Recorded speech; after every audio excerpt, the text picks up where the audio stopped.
اپنا بنا کے دل لا کے نس جائنا میرے ہاڑیاں کچھ نہ منگا ہور جے دا پیار ملے اور کچھ نہ منگا ہور جے دا پیار ملے انی اے نا ظلم کری مکھ ٹک ننگیے تلوارے دو جوانیاں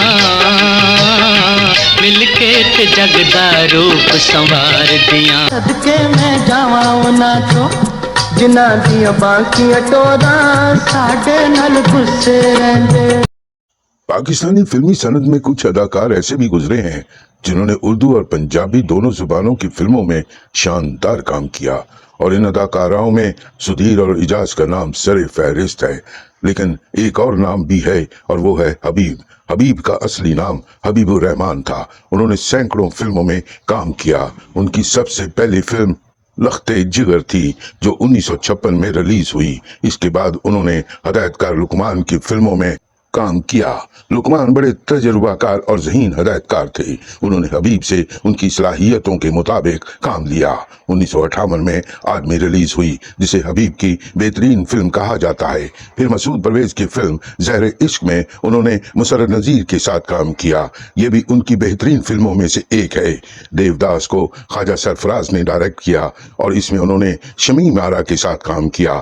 دیوداس میں ان کی فطری اداکاری کو دلیپ کمار نے بھی بہت پسند کیا تھا اور انہیں مبارکباد بھی دی تھی۔ حبیب نے جب پنجابی فلموں میں کام شروع کیا تو اس وقت عنایت حسین بھٹی، سدھیر اور اکمل چھائے ہوئے تھے۔ خاندان میں انہوں نے محمد علی کے ساتھ اکمل کے بیٹے کا کردار ادا کیا۔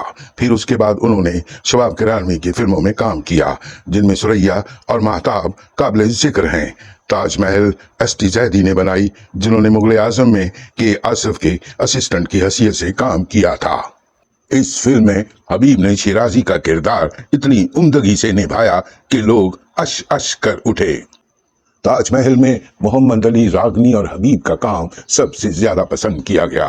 ان کی بے شمار فلموں نے گولڈن جوبلی کی۔ اکمل کی ناگہانی وفات کے بعد وہ پنجابی فلموں کی ضرورت بن گئے اور انہوں نے فردوس، نغمہ اور نیلو کے ساتھ ان گنت فلموں میں ہیرو کا کردار ادا کیا۔ ان کی مشہور فلموں میں لخت جگر، معصوم، زہر عشق، دیوداس، گمراہ، ایاس، آدمی، اولاد، مہتاب، موج میلہ، کالا پانی، خاندان، شکریہ، دیوانہ، لاڈو، زندہ لاش، ہار گیا انسان، تاج محل، دو نین سوالی، دل کے ٹکڑے، شیر خان اور دہشت خان شامل ہیں۔ ایس ایم یوسف کی فلم اولاد وحید مراد کی پہلی فلم تھی اور اس میں حبیب کی سفارش پر وحید مراد کو کاسٹ کیا گیا تھا۔ ان کی فلمیں لاڈو اور دل دا جانی نے بھی باکس آفس پر بہت بزنس کیا۔ وہ 60 اور 70 کی دہائی کے کامیاب ترین اداکار تھے۔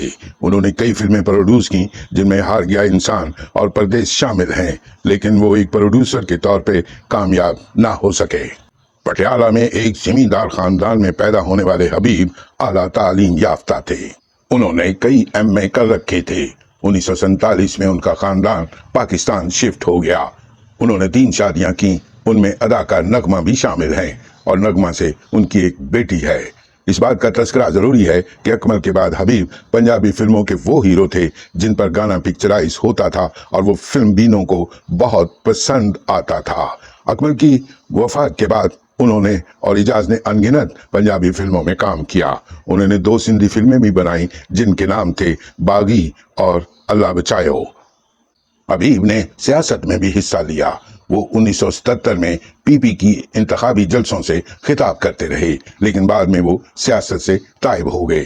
ان کی ایک اور اہم فلم ایاس بھی تھی جس میں ان کے ساتھ شاہ نواز اور نعیم ہاشمی کی اداکاری کو بھی بہت پسند کیا گیا تھا، لیکن مرکزی کردار حبیب نے ادا کیا تھا۔ حبیب ایک ورسٹائل اداکار تھے۔ انہوں نے ہیرو کا کردار بھی ادا کیا، پھر مرکزی کردار بھی ادا کیے اور بعد میں کریکٹر ایکٹر کے طور پر بھی خود کو منوایا۔ انہوں نے ٹی وی ڈراموں میں بھی کام کیا اور اچھوتے کردار ادا کیے۔ اس میں کوئی شک نہیں کہ حبیب نے اپنی فنی زندگی میں بہت کام کیا